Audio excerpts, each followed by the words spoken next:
Bryce Caldwell, 32, marine biologist, sits tensely as his parents, Richard and Patricia, confidently present ownership documents for 3 luxury Florida Keys properties worth over $3 million. His father adjusts gold cufflinks smugly, while his mother whispers to their expensive attorney about how Bryce never contributed anything meaningful to the family. Judge Margaret Chen reviews their paperwork with growing interest. Bryce grips a manila envelope containing evidence that will shatter their lies completely. They have no idea their son spent 6 months gathering proof of their decades-long deception. The fluorescent lights buzzed overhead in Broward County Circuit Court as Judge Margaret Chen called the family law proceedings to order. At 58, she had presided over countless inheritance disputes. But something about this case already felt different. Her sharp eyes surveyed the courtroom as the bailiff announced the case, Caldwell versus Caldwell, regarding disputed ownership of 3 Florida Keys properties. My stomach churned as I watched my father, Richard Caldwell, straighten his expensive navy suit jacket. At 58, he commanded attention with his pharmaceutical sales executive presence. His salt and pepper hair was perfectly styled, and those gold cufflinks caught the light as he whispered confidently to his attorney. Beside him, my mother Patricia looked equally polished in her cream-colored designer dress. Her auburn hair was swept into an elegant chignon, and her manicured fingers clutched a leather portfolio filled with what she claimed was irrefutable proof. Their attorney, Franklin Webb, rose from his chair like a predator sensing weakness. The silver-haired Miami estate lawyer had a reputation that preceded him into every courtroom. His commanding presence and tailored suit screamed expensive legal firepower. I glanced at my own representation and felt my heart sink further. Sarah Martinez. My public defender looked barely old enough to have graduated law school. Her nervous fidgeting with her yellow legal pad betrayed her inexperience with high-stakes cases. She had been assigned to me when I could not afford private counsel, and now I wondered if I had made a terrible mistake trusting my entire future to someone who seemed overwhelmed before we even began. Webb began his presentation with the confidence of someone who had never lost a case like this. Your Honor, my clients, Richard and Patricia Caldwell, have been the rightful owners of 3 valuable Florida Keys properties for over 15 years. These properties, Sapphire Shores, Paradise Point, and Sunset Harbor, represent their life's work and investment. He gestured toward a large easel displaying stunning photographs of the oceanfront properties.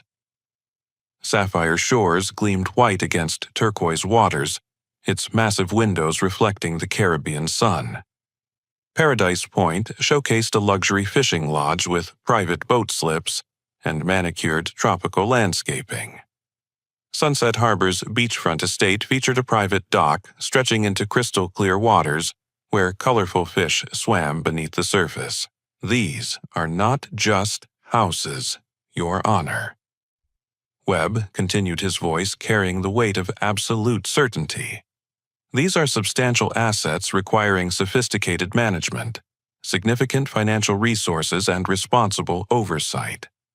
Properties that generate considerable rental income during peak tourist seasons.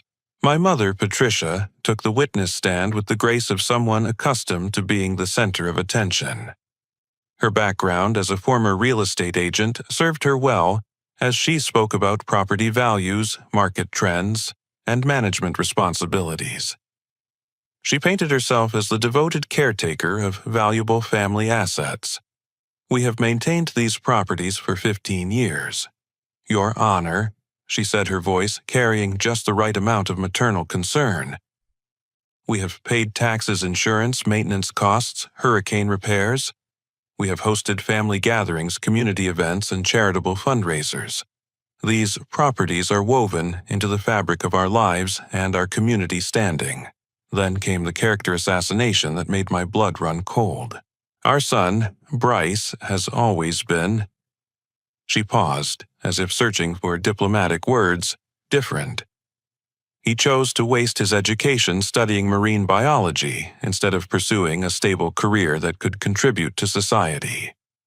While other parents celebrate their children's business success or professional achievements, we watched Bryce chase fish underwater for a living. The words hit me like physical blows.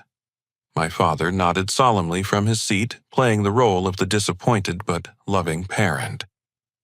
Richard took the stand next, his pharmaceutical sales training evident in his polished delivery. "We love our son, Your Honor, but love sometimes means making difficult decisions.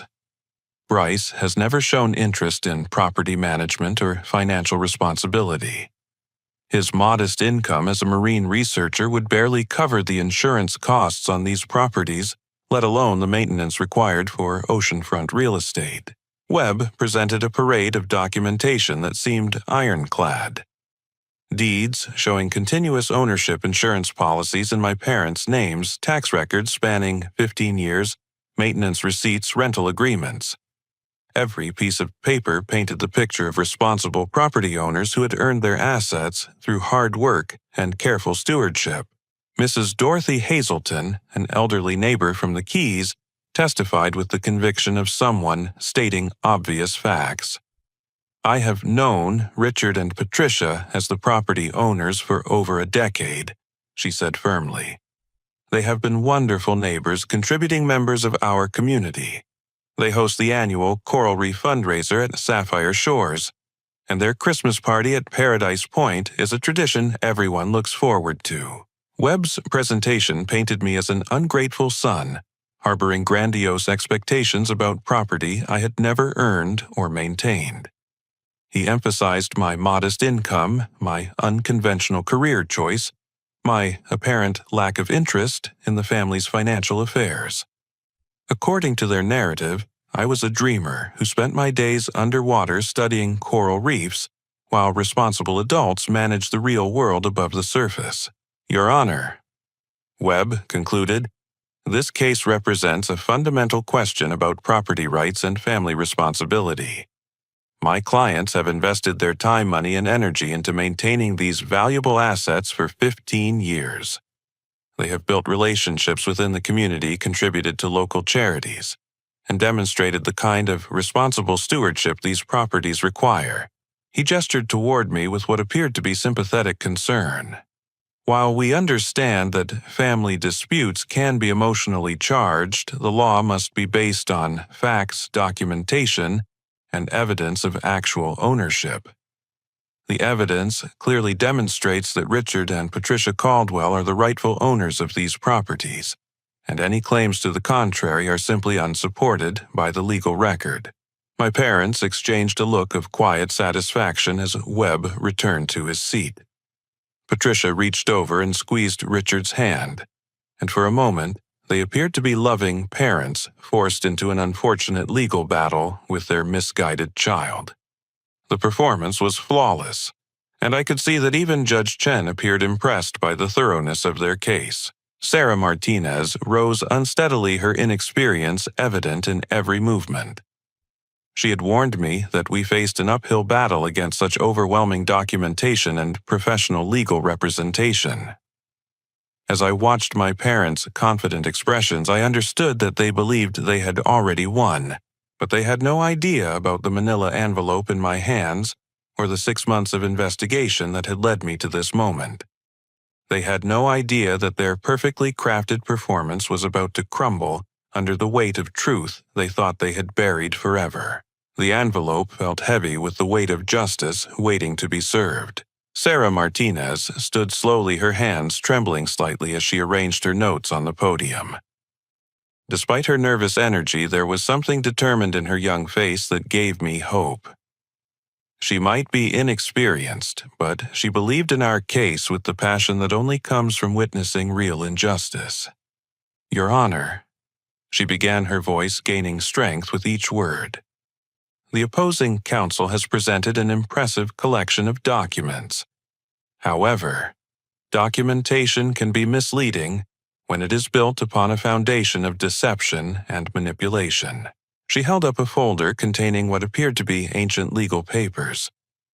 I would like to present the original last will and testament of Theodore Caldwell dated March 15, 1995, naming his grandson Bryce as the sole beneficiary of all Florida Keys properties. Webb immediately shot to his feet, his polished demeanor showing the first crack of concern. Objection, Your Honor. That will is outdated and superseded by subsequent legal transfers that have been properly executed and recorded. Judge Chen leaned forward, her interest clearly piqued. I will allow the evidence to be presented, but the court will determine its relevance to current ownership claims. Sarah approached the bench with a reverence that seemed appropriate for handling my grandfather's final wishes. Your Honor. Theodore Caldwell was a decorated Navy veteran who served in the Pacific during the Korean War. After his military service, he built a successful boat-building business in Key Largo, using his craftsmanship skills and deep understanding of marine engineering. My chest tightened as memories of grandfather Theodore flooded back. I could see him in his workshop, his weathered hands shaping wood with the precision that comes from decades of practice. His eyes always lit up when I visited, and he would spend hours teaching me about different types of marine life, explaining how the ocean currents worked, sharing stories about his Navy days. Theodore purchased the first property, Sapphire Shores, in 1982. Sarah continued consulting her notes carefully. He built Paradise Point with his own hands in 1985 and acquired Sunset Harbor in 1988. These were not just real estate investments, they were a legacy he specifically intended to preserve for his beloved grandson. She presented photographs from the 1980s showing my grandfather working on the properties, his boat-building tools spread across wooden decks, as he crafted custom features for each location. There was Theodore installing handmade shutters, building the private dock at Sunset Harbor, planting the palm trees that now towered over Paradise Point. Bryce spent every summer with his grandfather from age 8 until Theodore's death when Bryce was 21, Sarah explained. Theodore taught him about marine conservation, sustainable fishing practices, and the delicate ecosystem of the Florida Keys. These properties were meant to be Bryce's inheritance because Theodore recognized his grandson's genuine love for the ocean environment. The memories came rushing back with painful clarity. I remembered sitting on the dock at Sunset Harbor while grandfather Theodore pointed out different species of tropical fish swimming in the clear water below. He taught me to identify manatees by their scars to recognize the difference between healthy coral and bleached reefs, to understand the complex relationships between predators and prey in marine ecosystems. You are going to be a guardian of these waters someday, buddy. He used to tell me, his calloused hand resting on my shoulder, as we watched dolphins play in the distance. These properties will be yours when you are old enough to appreciate what they really represent. Sarah presented evidence of Theodore's deep concern about his son Richard's materialistic attitude. Personal letters revealed my grandfather's worry that Richard viewed the properties purely as financial assets rather than environmental treasures requiring protection and stewardship. Theodore Caldwell died on October 7, 2006, Sarah stated solemnly. Bryce was 21 years old, a junior at the University of Florida studying marine biology. In his grief and trust for his family, Bryce accepted his parents' explanation that the properties needed to be temporarily transferred to them for estate tax purposes. My stomach clenched as I remembered that devastating conversation. I had been struggling to focus on my studies while grieving the loss of the most important person in my life. My parents sat me down in their comfortable living room, speaking in gentle, concerned tones about complex legal matters that a college student could not be expected to understand. Theodore wanted us to handle everything until you graduate and get established in your career. My mother had said, her voice full of what seemed like maternal wisdom. Estate taxes are complicated, and these properties require immediate attention that you cannot provide while you are still in school. My father had nodded gravely, presenting official-looking documents that needed my signature. This is just temporary, son. Grandfather wanted to make sure everything was handled properly, so you would not have to worry about legal complications while you are grieving and trying to finish your education. I had signed those papers without question, trusting that my parents were protecting my inheritance just as they claimed. Sarah's voice brought me back to the present courtroom. However, 6 months ago, Bryce discovered a storage unit that had belonged to his grandfather. Inside, he found Theodore's personal papers, including the original will that specifically excluded Richard and Patricia from inheriting any Florida Keys properties. She presented a manila folder containing documents that had been hidden for 17 years. Theodore's personal notes reveal his growing concern about his son's financial irresponsibility and his daughter-in-law's materialistic attitude. These papers show that Theodore never intended for Richard and Patricia to control his legacy properties. Webb objected again, but Judge Chen overruled him, clearly interested in understanding the full scope of the inheritance dispute. Furthermore, Your Honor, Sarah continued her confidence building as she presented our case. Bryce hired private investigator Jake Morrison to examine the financial records surrounding these property transfers.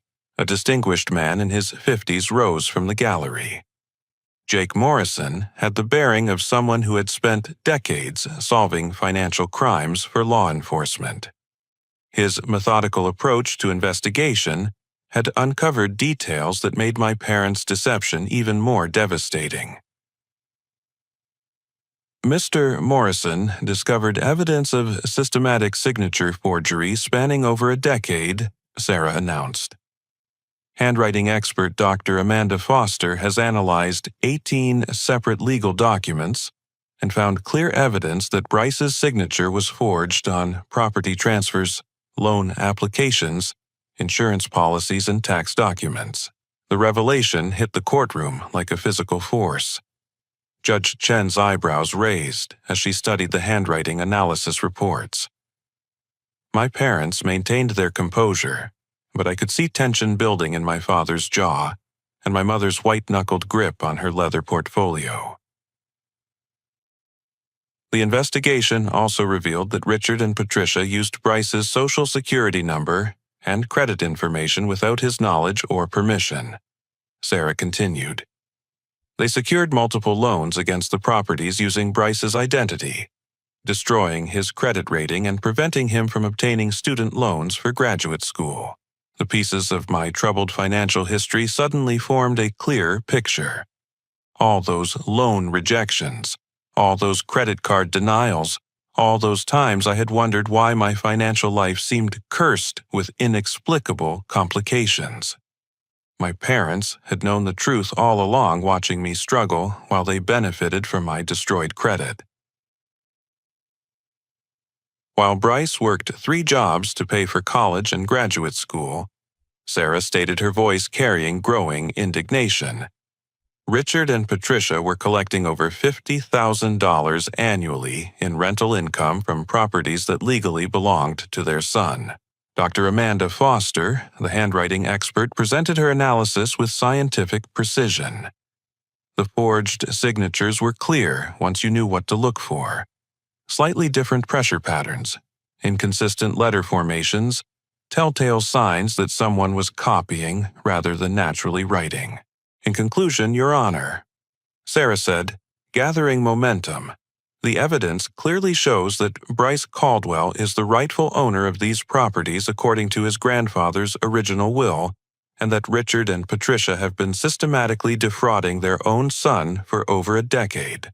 Judge Chen studied the handwriting analysis exhibits with intense concentration. The confident expressions on my parents' faces had been replaced by barely controlled worry. For the first time since the proceedings began, they looked like people who might actually lose something important. Patricia whispered urgently to Webb, who was frantically taking notes and preparing what appeared to be damage control arguments. Richard stared at the evidence with the expression of someone watching his carefully constructed world begin to crumble. The manila envelope in my hands felt heavier than ever, knowing that we had only begun to expose the depth of their betrayal. The courtroom atmosphere had shifted dramatically. What began as my parents' confident presentation had transformed into something much darker and more complex. Judge Chen called for a brief recess, and I watched my parents huddle with their attorney in the hallway outside the courtroom, their earlier smugness replaced by urgent whispered conversations. When court resumed, Sarah Martinez approached the bench with renewed determination. Her initial nervousness had been replaced by the focused intensity of someone who had discovered a grave injustice and was determined to expose it completely. "Your Honor," she began, "the handwriting analysis and financial records are only the beginning of this deception. I would like to present medical evidence that will demonstrate the true extent of the fraud committed against Theodore Caldwell and his intended heir." She gestured toward a middle-aged woman in scrubs who had been sitting quietly in the back of the courtroom. Linda Washington is a registered nurse who worked at Sunset Hospice Care, where Theodore Caldwell spent his final 3 weeks of life. Linda Washington approached the witness stand with the careful dignity of someone who had spent decades caring for the dying. Her graying hair was pulled back in a simple ponytail, and her kind eyes reflected the compassion that comes from witnessing countless family struggles during life's most difficult moments. "I remember Mr. Theodore very clearly," she testified, her voice steady but emotional. "He was mentally sharp until his final days despite his physical decline. He repeatedly asked to see his grandson Bryce, but his son and daughter-in-law told him that Bryce was too busy with school to visit. My heart clenched with a pain that felt fresh and raw, despite the years that had passed. I had spent those 3 weeks believing that my grandfather was sedated and unable to receive visitors. My parents had convinced me that seeing him would be too traumatic, that he would not recognize me anyway. Mr. Theodore was very distressed about this," Linda continued. "He kept saying he needed to talk to Bryce about important papers about protecting his legacy. He seemed worried that something was wrong with his family situation." Sarah presented hospital visitation records showing that my parents had restricted access to Theodore's room, claiming they were protecting him from unnecessary stress. According to the documentation, they had listed themselves as his primary caretakers and decision-makers, effectively controlling who could visit during his final days. "Mrs. Washington, did Theodore mention anything specific about his concerns regarding his son and daughter-in-law?" Sarah asked. "Yes," Linda replied firmly.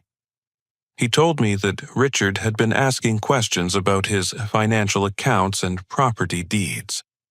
Mr. Theodore said he was planning to change some legal documents because he did not trust Richard's intentions. He seemed to believe that his son was more interested in money than in family relationships." Sarah then called Carlos Rivera to the witness stand. Carlos was a sturdy man in his 60s with calloused hands, and the weathered appearance of someone who had spent decades working with boats and marine equipment. His testimony would reveal an aspect of my grandfather's legacy that I had never fully understood. "I worked for Theodore Caldwell at Caldwell Marine Works for 23 years. Carlos testified, his voice carrying the respect of a loyal employee discussing a beloved boss. "Mr. Theodore built that business from nothing, starting with small fishing boat repairs and growing into custom yacht construction and Coast Guard contracts." Carlos explained that Caldwell Marine Works had been Theodore's pride and joy, employing 37 local families and contributing significantly to Key Largo's economy. The business specialized in environmentally responsible boat building, using sustainable materials and innovative designs that reduced marine pollution. The week that Mr. Theodore went into hospice care, Carlos continued, his voice growing heavy with emotion. Richard showed up at the shop with legal documents claiming that the business now belonged to him. He said his father had signed power of attorney papers and that he was taking over immediately. My blood ran cold as I realized the scope of my parents' deception extended far beyond the residential properties. Richard had no interest in boat building or marine conservation, Carlos explained. Within 2 weeks of Mr. Theodore's death, he sold the entire business to a development company that demolished the workshop and built a shopping center. 37 families lost their jobs, and 23 years of my life's work disappeared overnight.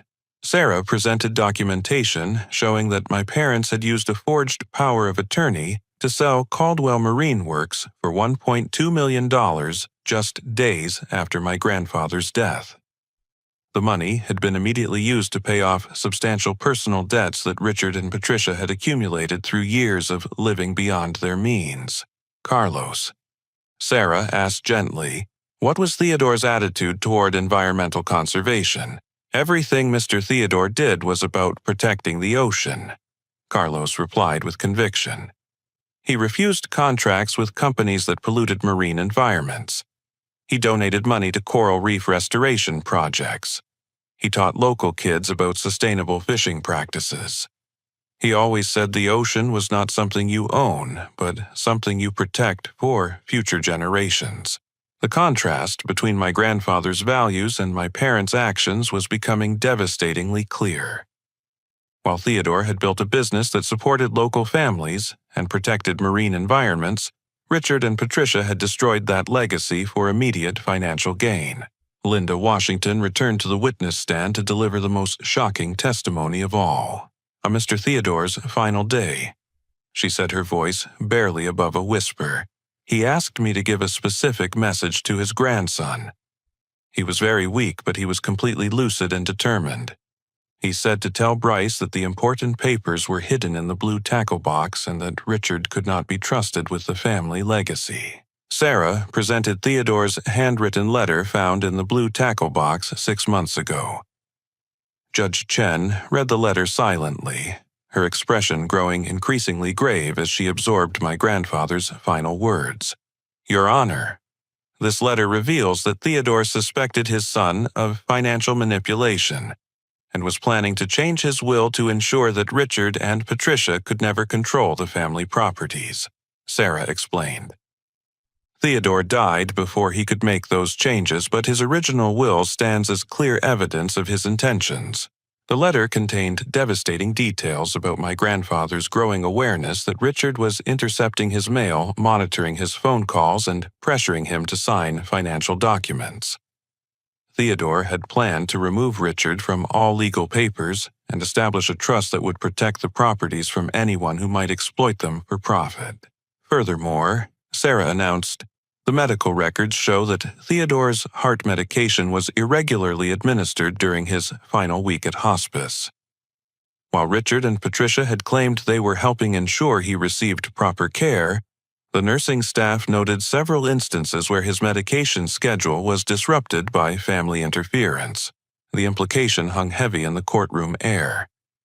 Judge Chen's face reflected the horror of understanding that we might be dealing with something far worse than inheritance fraud. My parents sat frozen in their chairs, their confident facade completely shattered. Patricia's perfectly manicured hands trembled as she clutched her leather portfolio, and Richard's face had gone pale beneath his expensive tan. Their attorney, Franklin Webb, was frantically scribbling notes, clearly realizing that his clients had provided him with incomplete information about their case. Your Honor, Sarah concluded. Theodore Caldwell was a decorated veteran, successful businessman and loving grandfather who dedicated his life to environmental conservation and family legacy. His final wishes were clear. His original will was valid, and his concerns about his son's character have been proven tragically accurate. Judge Chen looked directly at my parents with an expression I had never seen before. A combination of disgust and professional determination that suggested she was witnessing something that violated her deepest sense of justice. The manila envelope in my hand seemed to pulse with the weight of even more devastating revelations still to come. Judge Chen called for a private chambers conference requesting that all attorneys accompany her to review what she termed potentially sensitive evidence. My heart pounded as I watched the legal teams file out of the courtroom, leaving my parents and me sitting in heavy silence. Patricia turned toward me with an expression I had never seen before, a mixture of desperation and calculation that made my skin crawl. "Bryce, honey," she whispered urgently, "we can still work this out as a family. Your father and I never meant for things to become so complicated." Richard nodded vigorously, his pharmaceutical sales training kicking in as he attempted damage control. "Son families have disagreements about money all the time. We can sit down together and figure out a fair arrangement that works for everyone. No need to drag this through the courts and destroy our relationships." Their sudden shift to manipulation tactics confirmed what I had suspected for months. They knew exactly what they had done, and they were terrified that their carefully constructed deception was about to collapse completely. "We are your parents," Patricia continued, her voice taking on the wounded tone she had perfected over years of emotional manipulation. "After everything we have done for you, everything we have sacrificed, surely you can find it in your heart to be reasonable about this situation." I looked at these people who had raised me, fed me, housed me, and claimed to love me, and I felt nothing but profound sadness. They were willing to say anything, promise anything, manipulate any emotion if it would protect their stolen fortune. Where were you when Grandfather Theodore was asking for me during his final days? I asked quietly. Where was your family loyalty when he was dying alone because you convinced me I could not see him? Their expressions shifted again, this time to barely concealed anger. For just a moment, I saw the people they really were beneath their polished facades. Cold, calculating individuals who viewed family relationships as tools to be used for financial gain. 20 minutes later, the legal teams returned to the courtroom. Judge Chen's face was grim as she took her seat, and Sarah Martinez looked like someone who had just witnessed something that shook her faith in humanity. Even Franklin Webb appeared shaken, his usual confidence replaced by the demeanor of someone who had realized his clients were far worse than he had imagined. "The court has reviewed additional evidence submitted by the plaintiff," Judge Chen announced, her voice carrying a weight that made everyone in the courtroom lean forward. "This evidence raises concerns that extend far beyond property disputes into potential criminal matters." She gestured for me to approach the bench with my manila envelope. My legs felt unsteady as I walked forward, knowing that the contents of this envelope would change everything forever. "Mr. Caldwell has provided audio recordings that were legally obtained and properly authenticated," Judge Chen explained. "These recordings contain conversations between the defendants that reveal the scope of their deception and their intentions regarding both the properties and their son's welfare." Sarah activated a digital recorder, and suddenly my parents' voices filled the courtroom with crystal clarity. The first recording was from a family dinner I had hosted 3 months ago, hoping to discuss a reasonable settlement. What my parents did not know was that I had hidden recording devices throughout my apartment, after discovering the evidence in my grandfather's tackle box. "Honestly, I cannot believe Bryce is still so naive about everything." Patricia's voice carried clearly through the speakers. "After all these years, he still has no idea how much money we have made from those properties." Richard's laughter was cold and dismissive. "The kid has always been too trusting for his own good. Even now, he thinks this is just a simple inheritance dispute. He has no idea about the business sale, the rental income, the loans we took out using his credit. What happens if he somehow finds out about everything?" Patricia asked, her voice carrying genuine concern for the first time.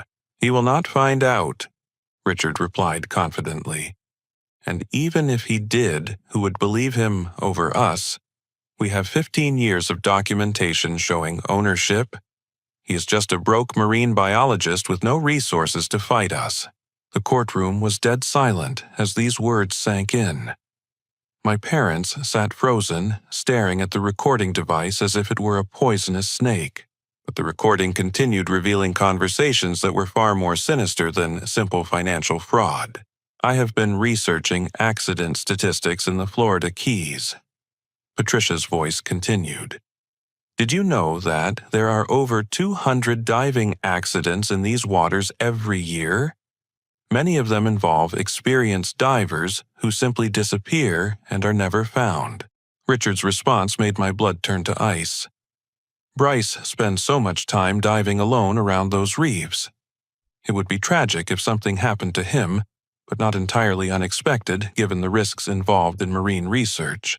We increased his life insurance policy last year without telling him, Patricia added matter-of-factly. $500,000 with us as beneficiaries, combined with the property values that would give us enough to retire comfortably in the Cayman Islands. Judge Chen's face reflected absolute horror as she listened to parents casually discussing their son's murder. The courtroom atmosphere had shifted from civil proceedings to something approaching a criminal trial. Sarah activated a second recording device. This conversation was recorded 2 weeks ago when the defendants met with Marcus Tolliver, a local boat captain with previous criminal convictions. Marcus Tolliver's gravelly voice joined the conversation. Look, accidents happen all the time out there on the reefs. Strong currents equipment failures, shark attacks. A guy could go down for a routine dive and just never come back up. How much would this type of accident cost to arrange? Richard asked with the same tone he might use to inquire about lawn care services. $25,000, Tolliver replied. Cash only, no questions asked, no loose ends. Your boy goes out for his regular research dive next month and he never comes home. Happens all the time out there. That seems reasonable, Patricia responded. When this court case is finished and we have clear title to the properties, we can arrange the accident and then sell everything immediately. No one will question grieving parents liquidating assets that hold too many painful memories. The recording revealed detailed planning for my murder, including specific dates, diving locations, and methods for disposing of evidence. They had researched my diving schedule, studied my research patterns, and identified the perfect location where a body would never be recovered from the deep ocean currents. Judge Chen stopped the recording and looked directly at my parents with disgust. The court is immediately contacting federal authorities regarding these recorded admissions of conspiracy to commit murder, as well as the inheritance, fraud, and identity theft charges already established. Franklin Webb was on his feet instantly, his expensive suit unable to hide his panic. Your Honor, I had no knowledge of these allegations when I accepted this case. I request permission to withdraw as counsel immediately and recommend that my former client seek separate legal representation.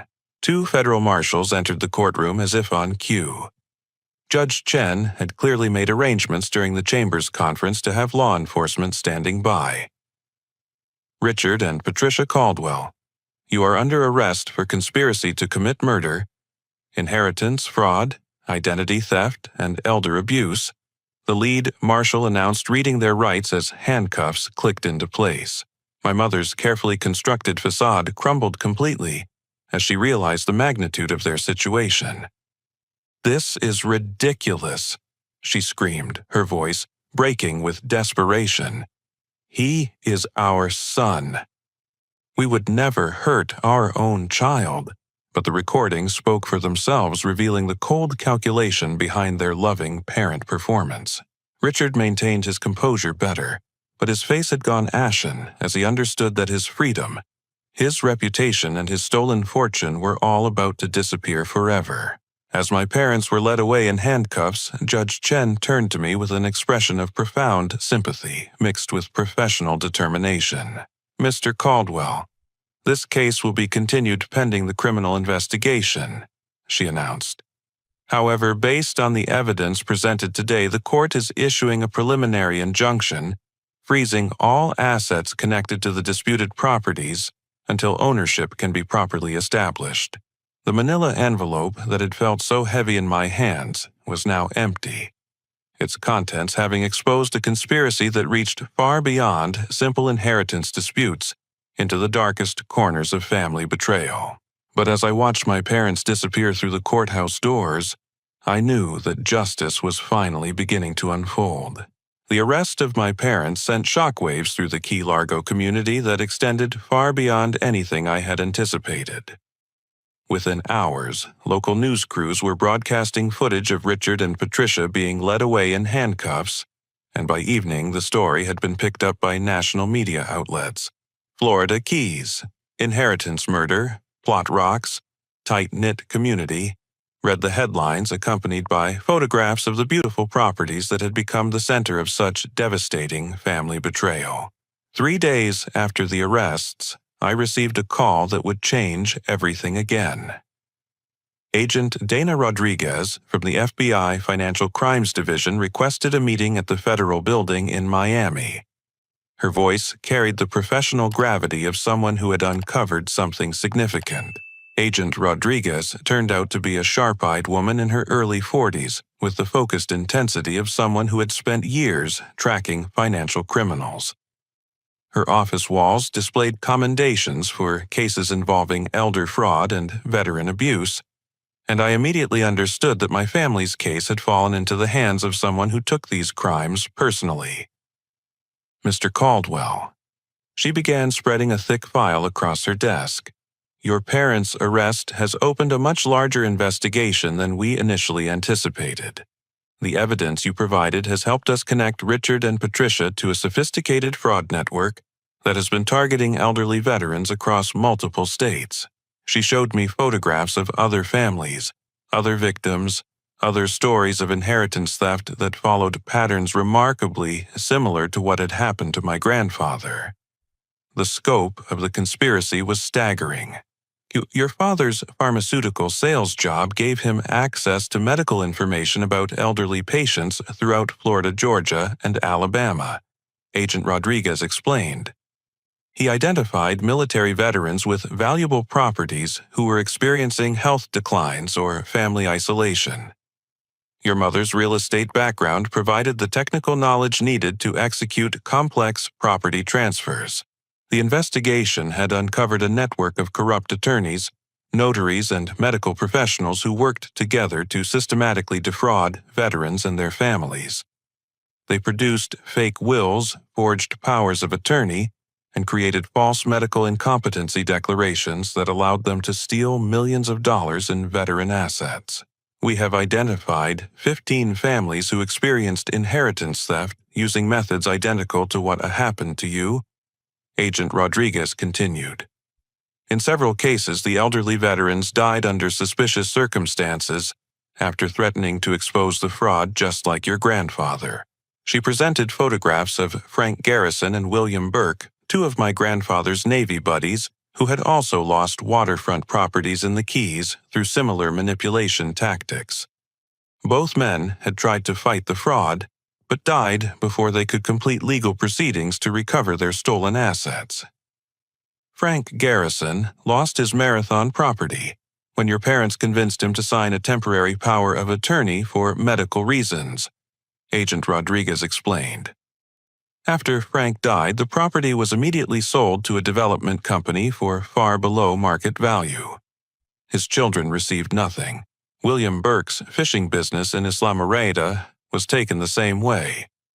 Your parents used forged medical documents to claim he was mentally incompetent, then sold his business and boat fleet. The money disappeared into offshore accounts that we are still trying to trace. The revelation that my grandfather's friends had suffered the same fate filled me with rage and profound sadness. These were men who had served their country with honor, who had built successful businesses and contributed to their communities only to be systematically robbed by people they trusted. Agent Rodriguez showed me evidence of the network's sophisticated operation. They had identified elderly veterans through medical records, researched their family situations to find vulnerabilities, and then approached them with offers of help or friendship that gradually evolved into financial control. Your parents were particularly effective because they appeared to be successful, respectable members of the community, she explained. Richard's pharmaceutical sales background gave him credibility when discussing medical issues, and Patricia's real estate knowledge made their property advice seem legitimate. The fraud network had stolen over $15 million in veteran assets across 4 states. They operated by building relationships with isolated elderly veterans, gaining their trust through months of friendship and support, then gradually assuming control of their financial affairs through forged documents and fraudulent legal proceedings. The most disturbing aspect of this case, Agent Rodriguez said grimly, is the evidence suggesting that several victims who threatened to expose the fraud died under suspicious circumstances. We are investigating potential murder charges related to at least 6 deaths. My grandfather, Theodore's death, was now being examined as part of a pattern of elderly veterans who had discovered the fraud and died before they could take legal action. The medical records from his hospice care showed irregularities in medication administration that could have hastened his death. As if the scope of the criminal network was not overwhelming enough, Agent Rodriguez had more shocking news to share. Mr. Caldwell, our forensic accountants have discovered something that will significantly impact your case, she said, pulling out another folder. Your grandfather had financial assets that your parents were unaware of when they executed their fraud. Theodore had maintained secret bank accounts and investment portfolios that he had hidden from Richard's knowledge. These accounts contained over $2.8 million that had been growing through careful investment for nearly 30 years. Your grandfather also owned additional properties that were held in a trust managed by a Tampa law firm, Agent Rodriguez explained. These include a commercial marine research facility in Key West, a fishing fleet in Marathon, and 30 acres of protected environmental land that generates substantial income through conservation easements. The revelation that my inheritance extended far beyond the 3 residential properties was almost too much to process. Theodore had created an elaborate financial structure designed to protect his legacy from anyone who might try to exploit it for personal gain. The trust documents specifically name you as the sole beneficiary, and they include provisions that would have prevented your parents from gaining control, even if they had succeeded in their fraud. She continued, Your grandfather was more suspicious of their intentions than anyone realized. Within a week of my parents' arrest, 7 other families came forward with similar stories of inheritance theft.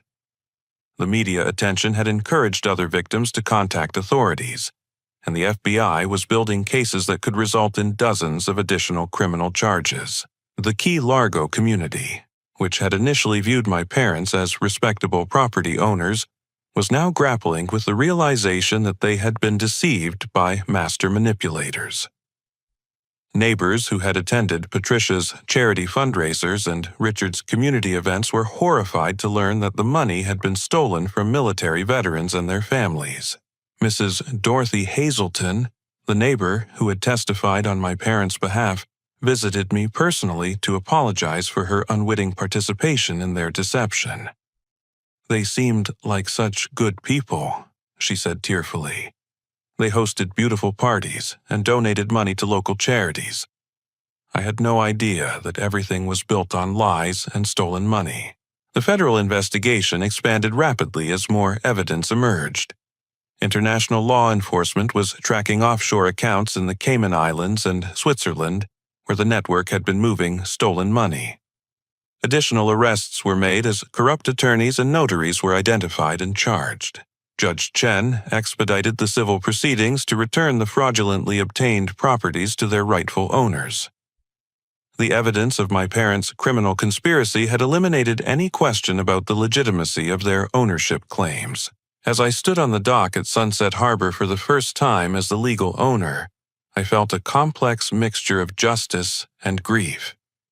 My grandfather's legacy had been restored, but the price of that restoration had been the complete destruction of my relationship with my parents and the revelation that they had been willing to murder me for money.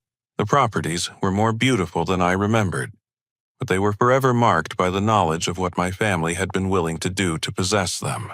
The scope of the federal investigation continued to expand as forensic accountants uncovered financial records that revealed the true extent of my grandfather's hidden legacy. The Tampa law firm managing Theodore's secret trust contacted me with news that transformed my understanding of his final intentions. Your grandfather was far more sophisticated in his estate planning than anyone realized, explained Margaret Sullivan, the trust attorney who had been faithfully managing Theodore's assets for nearly 30 years. He suspected that Richard might attempt financial manipulation, so he created multiple layers of protection for his legacy. The trust documents revealed that Theodore had been systematically moving assets into protected accounts starting in 1993, 3 years before his death. He had liquidated stock-sold business equipment and transferred rental income into investments that Richard could never access or even discover. The Marine Research Facility in Key West generates over $400,000 annually through university partnerships and government contracts, Sullivan explained. The fishing fleet in Marathon produces steady income through sustainable charter operations, and the environmental conservation land receives substantial payments through federal protection programs. But the most extraordinary discovery was Theodore's detailed documentation of Richard's suspicious behavior. Hidden in safety deposit boxes across 3 counties, my grandfather had been collecting evidence of financial manipulation, forged signatures, and fraudulent documents for years before his death. Theodore knew that Richard was stealing from him, Sullivan revealed. These records show systematic monitoring of unauthorized account access, forged signatures on business documents, and manipulated insurance policies. Your grandfather was building a legal case against his own son. The evidence Theodore had collected corroborated everything the FBI investigation had uncovered, but it also revealed additional crimes that had occurred years before my grandfather's death. Richard had been systematically stealing from the boat building business, manipulating customer payments, and using company credit for personal expenses. Theodore planned to have Richard arrested for embezzlement, Sullivan explained. He had scheduled a meeting with prosecutors for the week after he entered hospice care. When that meeting never happened due to his death, the evidence remained hidden until now. The criminal trials proceeded rapidly as federal prosecutors built overwhelming cases against the entire fraud network. Richard and Patricia were the central figures in a conspiracy that had destroyed dozens of families and stolen millions of dollars from veterans who had served their country with honor. During Richard's trial, the full scope of his manipulation became clear. Pharmaceutical sales records showed that he had used his job to identify elderly veterans with valuable assets who were experiencing health problems or family isolation. He would approach them, offering friendship and assistance, gradually building relationships that allowed him to gain access to their financial information. Richard Caldwell was a predator who specifically targeted the most vulnerable members of our veteran community, Prosecutor Jennifer Walsh stated during closing arguments. He used his professional position, his apparent respectability, and his manipulative skills to systematically rob men and women who had sacrificed for their country. Patricia's trial revealed her role in executing the technical aspects of the fraud. Her real estate background provided the knowledge needed to manipulate property transfers, forge legal documents, and navigate the complex procedures required to steal valuable assets. Patricia Caldwell was not a passive participant in this conspiracy, Prosecutor Walsh explained. She was the architect of the document forgery operation, the planner of the property transfers, and the coordinator of the money laundering activities that allowed this network to operate across state lines. The evidence against both my parents was overwhelming. The audio recordings of their murder conspiracy, combined with the financial records showing systematic fraud and the testimony of multiple victims, made conviction inevitable. Richard was sentenced to 25 years in federal prison without possibility of parole. The judge cited the scope of his crimes, the vulnerability of his victims, and the calculated nature of his deception as factors requiring the maximum sentence.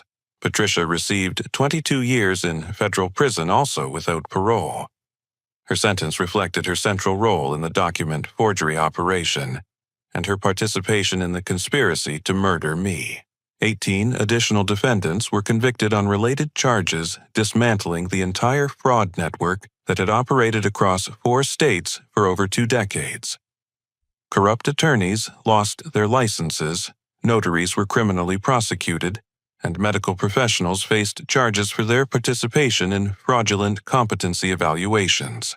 The civil recovery process returned stolen properties to victim families and provided financial compensation through federal victim assistance programs. The boat-building business site in Key Largo was purchased by the community and converted into a memorial park, honoring local veterans with Theodore's name prominently displayed on a bronze plaque. For me personally, the legal victory was both satisfying and devastating. The properties that my grandfather had intended as a legacy of love and environmental stewardship were now forever associated with family betrayal and criminal conspiracy. But as I stood on the dock at Sunset Harbor reading the handwritten letter that Theodore had hidden in the blue tackle box, I understood that his final gift was not just financial assets. It was the knowledge that truth and justice could prevail even against the most sophisticated deception. Bryce. His letter read, "If you are reading this, it means that something has happened to me and that Richard has probably tried to steal your inheritance. I hope the evidence I have collected will be enough to protect what I have built for you. These properties are not just houses. They are a responsibility to protect the ocean environment that has given us so much. Use them well and remember that family is defined by love and loyalty, not by blood relationships." The legal proceedings were finally complete, but the real work of honoring my grandfather's legacy was just beginning. 2 years have passed since that devastating day in Broward County Circuit Court, and I am standing on the restored dock at Sunset Harbor, watching the sunrise paint the Florida Keys in shades of gold and coral pink. The properties that were once symbols of family betrayal have been transformed into something my grandfather Theodore would be proud of, a living memorial to environmental conservation and scientific education. The Theodore Caldwell Marine Research Foundation operates from all 3 properties, now conducting cutting-edge research on coral reef restoration, manatee protection, and climate change adaptation that affects the entire Caribbean region. Sapphire Shores has been converted into a state-of-the-art marine science education center where school groups from across Florida come to learn about ocean conservation through hands-on experience. Paradise Point now serves as the base of operations for our research vessel fleet, supporting graduate student field studies and long-term monitoring programs that track the health of coral reef ecosystems. The fishing lodge has been transformed into laboratories where scientists from around the world collaborate on projects aimed at preserving marine biodiversity.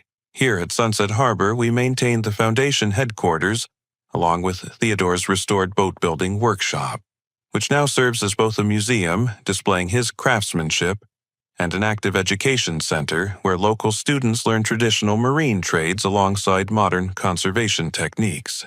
The economic impact has been remarkable. The foundation employs 47 local residents, many of them former employees of Theodore's boat-building business who lost their jobs when my parents destroyed that legacy. Carlos Rivera now serves as our operations manager, overseeing the maintenance and development of all 3 facilities with the same dedication he once brought to building boats. Mr. Theodore would be amazed to see what you have accomplished here, Carlos told me recently as we watched a group of high school students conducting water quality tests in the crystal clear waters surrounding our dock.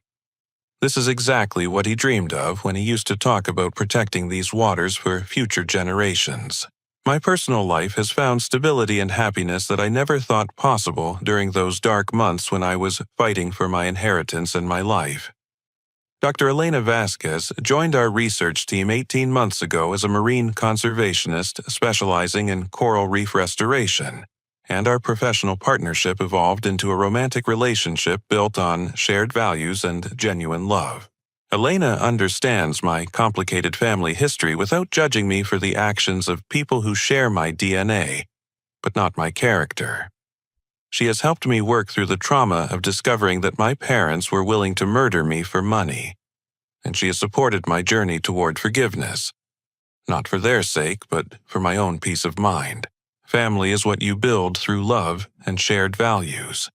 She often reminds me, not what you inherit through genetics and obligation. The therapeutic work with Dr. Michael Thompson has been essential to my healing process. Learning to process the complex emotions surrounding family betrayal, rebuilding my ability to trust people, and developing healthy boundaries took months of patient work, but the results have been transformative. I have learned that my worth as a person is not determined by how others treat me, but by the choices I make and the contributions I offer to the world around me. My parents' betrayal says everything about their character, and nothing about my value as a human being. The Foundation has received national recognition for our conservation work, including a Presidential Award for Environmental Leadership that validates everything Theodore believed about protecting marine ecosystems for future generations. Standing in the Rose Garden receiving that award, I could feel my grandfather's presence and his pride in seeing his legacy finally realized. The scholarship program we established provides college funding for local students pursuing marine science careers, ensuring that Theodore's commitment to education and environmental stewardship will continue long into the future. We have already sent 12 young people to universities where they are studying marine biology, environmental engineering, and sustainable fisheries management. My parents remain in federal prison serving their sentences without possibility of parole. I have had no contact with them since their arrest, and I have no plans to change that situation. Forgiveness does not require maintaining relationships with people who have demonstrated their willingness to harm you for personal gain. Richard and Patricia have become cautionary examples in law enforcement training programs about the sophistication of elder fraud networks and the importance of protecting vulnerable veterans from financial predators. Their case has led to stronger federal legislation protecting elderly veterans from inheritance theft, and improved coordination between medical professionals and law enforcement in identifying potential fraud. The other victims of their fraud network have recovered their stolen assets through federal victim compensation programs, and several families have established their own foundations and memorial programs honoring the veterans who were targeted by these criminals. Mrs. Dorothy Hazelton, the neighbor who unknowingly testified on my parents' behalf, has become one of our most dedicated volunteers, helping with educational programs and community outreach, as her way of making amends for her unwitting participation in their deception. Judge Margaret Chen attended our foundation's second anniversary celebration, expressing her satisfaction that justice had been achieved not just through criminal prosecutions, but through the positive transformation of stolen assets into something that benefits society. This case reminded me why I became a judge, she told our gathered supporters. Justice is not just about punishment. It is about restoration, healing, and ensuring that good ultimately triumphs over evil. Sarah Martinez. My young public defender who took on a case far beyond her experience level has since been promoted to supervising attorney in the Financial Crimes Division. She credits our case with teaching her that thorough preparation and unwavering commitment to justice can overcome even the most overwhelming odds. Agent Dana Rodriguez continues her work investigating elder fraud networks, using the evidence and techniques developed during our case to help other families recover their stolen legacies.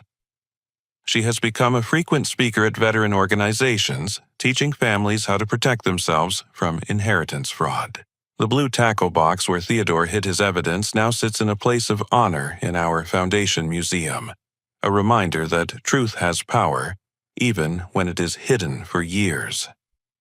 Visitors often comment on how a simple fishing tackle box contained the evidence needed to bring down a multi-million-dollar criminal conspiracy. As I watch the sunset paint the sky in brilliant colors over the coral reefs that Theodore loved so much, I am filled with gratitude for the difficult journey that led to this moment of peace and purpose.